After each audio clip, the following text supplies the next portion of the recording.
জয় শ্ৰীৰাম।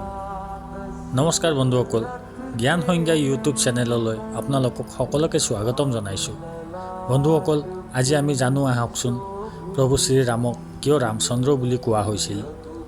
যেতিয়া ভগৱান শ্ৰী হৰি বিষ্ণুৱে স্বয়ং পৃথিৱীত মানৱ ৰূপত অযোধ্যাৰ ৰজা দশৰথ আৰু মহাৰাণী কৌশল্যাৰ সন্তান হিচাপে জন্মগ্ৰহণ কৰিছিল আৰু ভগৱান বিষ্ণুৱে তেওঁৰ অংশৰ পৰা উৎপত্তি হোৱা তিনিওজন ভাই লগত লৈ মানৱ ৰূপত অৱতাৰ লৈছিল।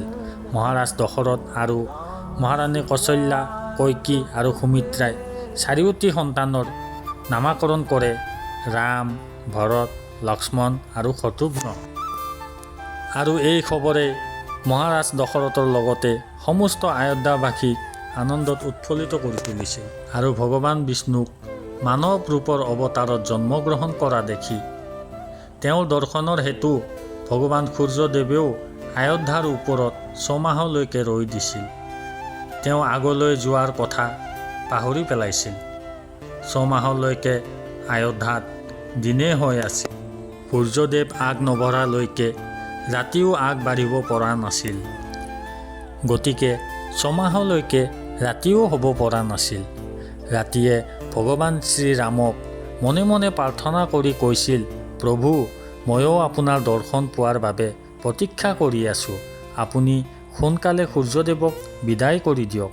প্ৰভু শ্ৰীৰামে তৎক্ষণাত এন্ধাৰৰ প্ৰাৰ্থনা স্বীকাৰ কৰি ক্ষণতে সূৰ্যদেৱক বিদায় কৰি দিয়ে আৰু শীঘ্ৰেই ৰাতি আহি প্ৰভুৰ ওচৰত উপস্থিত হয় আৰু কয়, হে প্ৰভু, আপোনাৰ দৰ্শনৰ বাবে মোক বহুত প্ৰতীক্ষা কৰাইছে।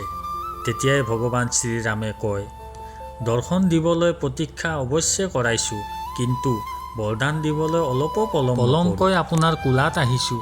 সেইবাবে আপোনাক কথা দিলোঁ, এই শৰীৰ সদায় আপোনাৰ ক'লা ৰঙেৰে ৰঙীন হৈ থাকিব। ৰাতিয়ে প্ৰভুৰ দৰ্শন তথা বৰদান পাই ধন্য হৈ বিদায় লোৱাৰ পিছত চন্দ্ৰদেৱে আহি প্ৰভুক প্ৰণাম কৰি কয় যে, ভগৱান, ময়ো আপোনাৰ দৰ্শন পোৱাৰ বাবে। তেতিয়াই প্ৰভু শ্ৰীৰামে কয়, হে চন্দ্ৰদেৱ, আপুনি অলপো চিন্তা নকৰিব। আপোনাক চিৰদিনৰ বাবে মোৰ নামৰ লগত সংযুক্ত কৰি ল'ম। আৰু এইটো কৈ ভগৱান শ্ৰীৰামে ক'লে, এই দশৰথ নন্দন শ্ৰীৰামক আজিৰ পৰা ভগৱান শ্ৰীৰামচন্দ্ৰ বুলি কোৱা হ'ব। আৰু এনেকুৱাই আছিল আমাৰ সকলোৰে মৰমৰ প্ৰভু শ্ৰীৰাম।